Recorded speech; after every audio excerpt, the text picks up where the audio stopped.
Hey, it's Josh here, and you're hanging out with the JetSki brothers. And today I got some more X4 action for you on our 96 Seadoo XP 800. This is the one that was a project ski for me. And basically, if you've been following the story, this ski has been sold / traded. This video, I'm just making sure it's ready to go to its new home. And there's a heck of a story that happens with this thing, so definitely stick with this video till the end, because you don't want to miss what happens. Here we are on the last day on the 96 XP, and this is the final day of testing before it goes to its new home. Let me just run through the startup procedure just in case the new owners need to know this stuff. They'll be able to have it readily available. Turn your gas on, obviously. This one is pretty good about recognizing the key, but sometimes you'll need to go through the key recognition type stuff. Push the button till the gauges come on, and then put the key on. But cold start, prime it a few times, then hit the starter button. Give it a little squirt of gas too on the throttle when you're starting. And then these just kind of like triggering around like this until they're kind of going, and then you just let it rip.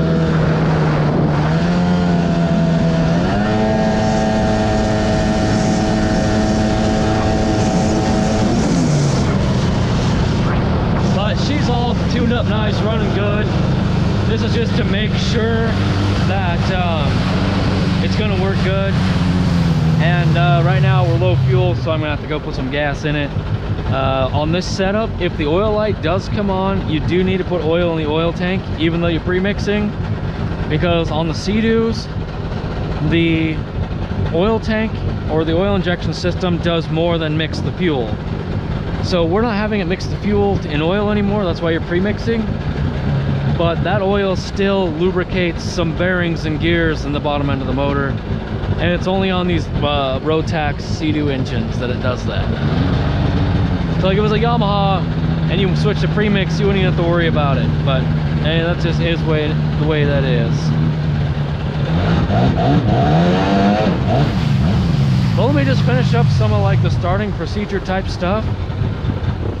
So like if you're out on the water and it's not wanting to start, there's a few different things you can do. I mean, obviously the key stuff, you get the 2 beeps, you know that you're good there. But one thing you can do is you can switch your fuel to off and then hold it wide open, and that's if it's like flooded. And then you're gonna need to switch your fuel to on real quick, and that's just to get you started. Also, if you've like ran it out and you're having to switch over to reserve, you might have to give it a prime before it's gonna start up. But that's pretty much it for that type of thing. The VTS on this ski does work. It trims so it rides up higher in the front or lower in the front. No, the gauge for the VTS does not work, so you got to do it just by feel, but you will feel the difference. But I'm gonna go put some fuel in this thing, and then I'm gonna run a whole bunch of fuel through it today just to make sure it's good, make sure it's ready to go. But I always like to give it a little bit of a wiggly triggly when I'm starting it. Usually starts up pretty good. It seems to me like these 787s kind of like that, the wiggly triggly on the gas.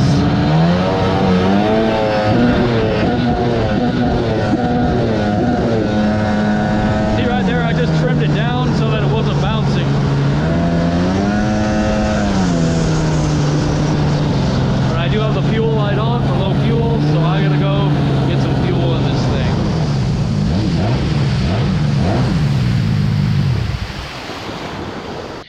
All right, gonna top speed this guy here today and see what kind of speed it's running.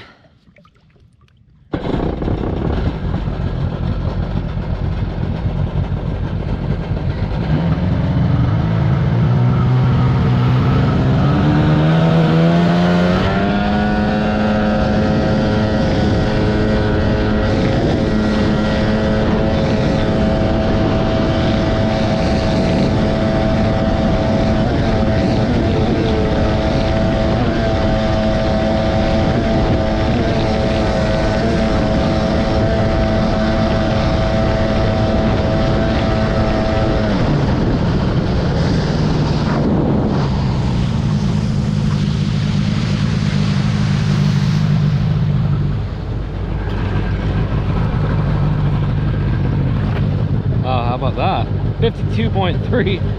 Well, I was getting a phone call though.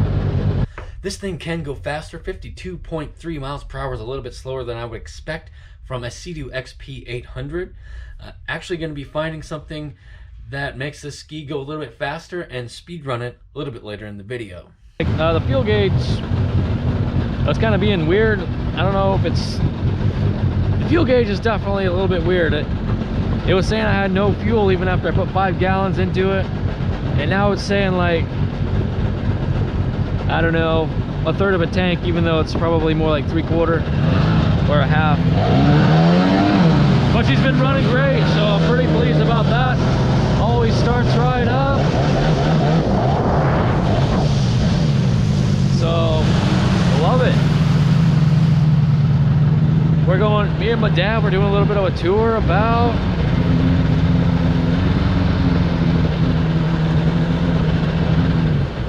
Whoa, that might be a bit more shallow than I want to go. Well, maybe it's deeper than I think. I'll do a foot check. Oh yeah, it's deeper than it looks. It's about waist deep.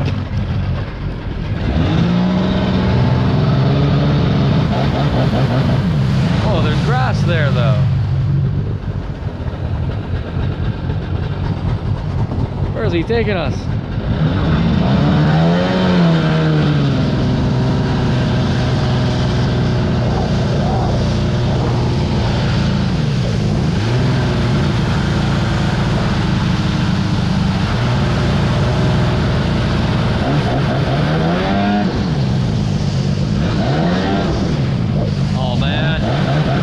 Tuned up good.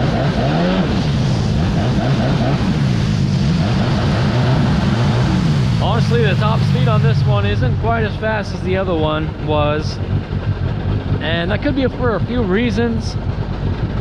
My best guess is the impeller in this one is actually a little bit too aggressive for the stock boat, because this was set up with a pipe and some other stuff, and I'm sure they put a little bit, you know, higher pitch of impeller on it. I mean, I know it has an aftermarket one. That would be my guess. It's a little too much impeller for it, so it doesn't quite make as high a RPM as the other one did. And on a jet ski, the higher your RPM, the higher your top speed. But if you get a bigger engine that can spin a bigger prop, then you can get more top speed with a bigger prop or impeller.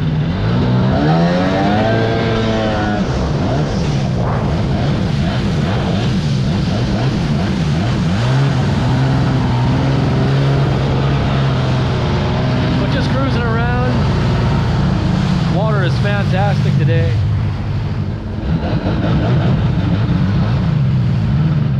I mean, I guess it's kind of the end of the road for my 96 project ski. Kind of sad to see it go, but gonna be having the 95 as my project ski now. So I guess the fun's just not over. I'm just continuing the fun. And obviously finally got this one to where I wanted it. Nice, super reliable. I mean, the goal was to make it faster when it was going to be like my permanent project ski. But when the whole switcheroo thing happened, then obviously I wanted to keep the pipe and, you know, the go fast parts for myself.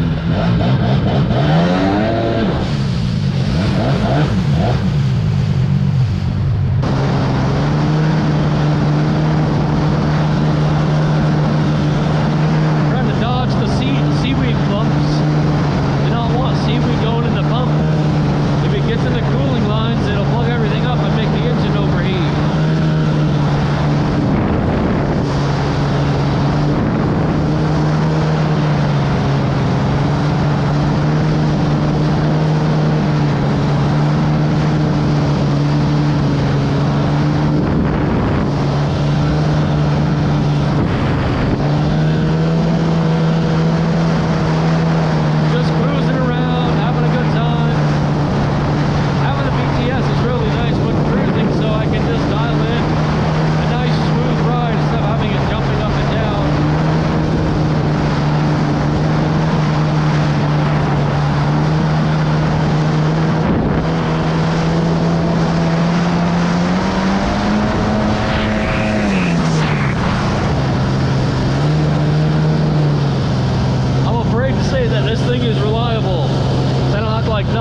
wood and all that stuff.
Checking out some like eagle or something there.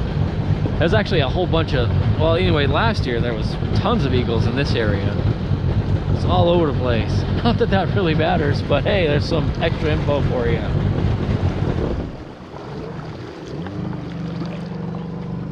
This thing should fire right back up. Oh yeah, love it. Always give it the wiggly triggly finger thing on, I don't know. I feel like that they like that for some reason.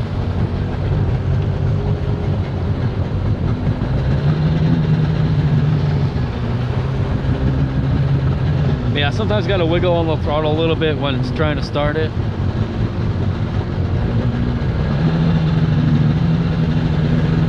I mean, today it's really behaving itself. Obviously, because I'm out here testing it to make sure it's ready to go. And it's like, yeah, I'm perfect. Well, the second the new owner gets on it, I'm sure it's going to be a little pill. That's just how it always goes.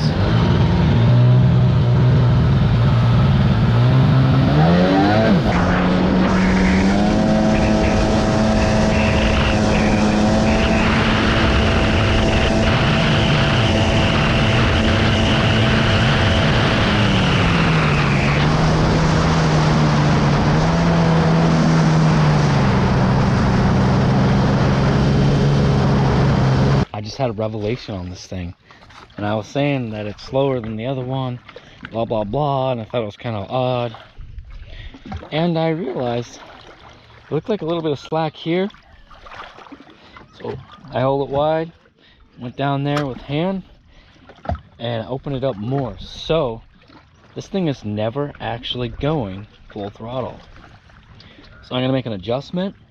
We'll top speed run it. I'm sure it's gonna run faster for sure. I'm pretty pumped. I'm excited about this. I'm gonna go ahead and do a simple throttle cable adjustment.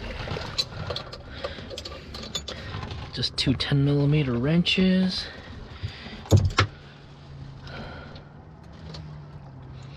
I can't believe I didn't check this before. It's so funny. Well, this thing has been kind of babied the whole time I've had it. Even with the Rosser pipe and everything, because I never changed the adjustment on the throttle cable. Well, I left it where it was set, and I just assumed that whoever set it up properly. You don't want some slack. You don't want the idle affected by your throttle cable being too tight. And I'm trying to have it set so that it touches the handlebar at wide open as well, so it's not stressing the carbs, the butterflies in the carbs. Just lock these things back down. I'm really stoked to go test this. I don't know why, but I just can't like leave something if I know it can be a little bit better. So that's why I'm always messing with stuff. That's why I had to make it go faster.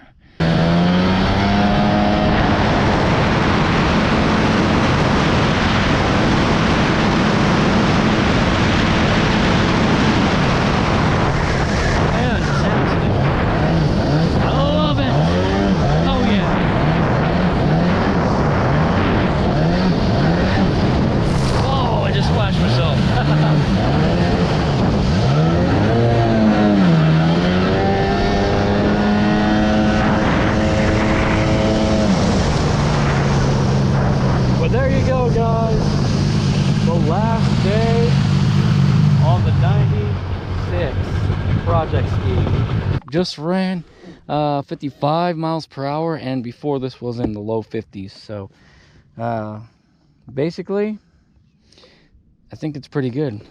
I think it's as good as this one is going to get without doing, like, you know, the impeller that you do for a stock one of these. There's more to this story. The 96 Seadoo XP800. You would think, oh, it's running perfect, ship it off to the new owner, everybody's happy. But no, there's more. So this 96 Seadoo XP800 is the ski that Jason traded for a VX110.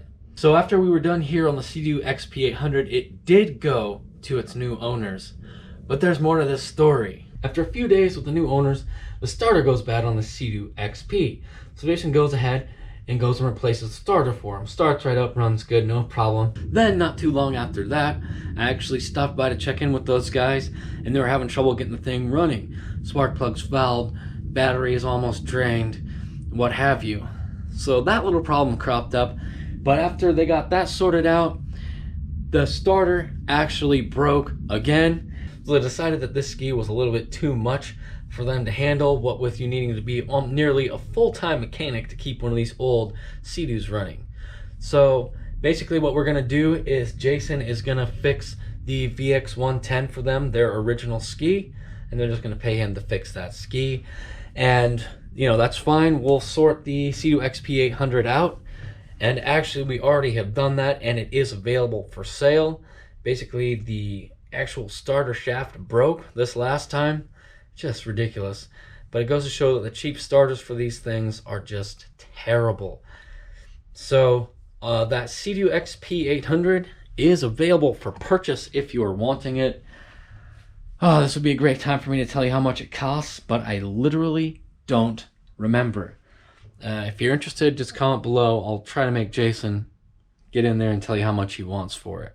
If you guys are wanting some merch like what I am sporting here, the JetSki Brothers stuff, like the shirts, don't have hats yet in the new store, but you can always head over to our Teespring store and pick up some of our gear.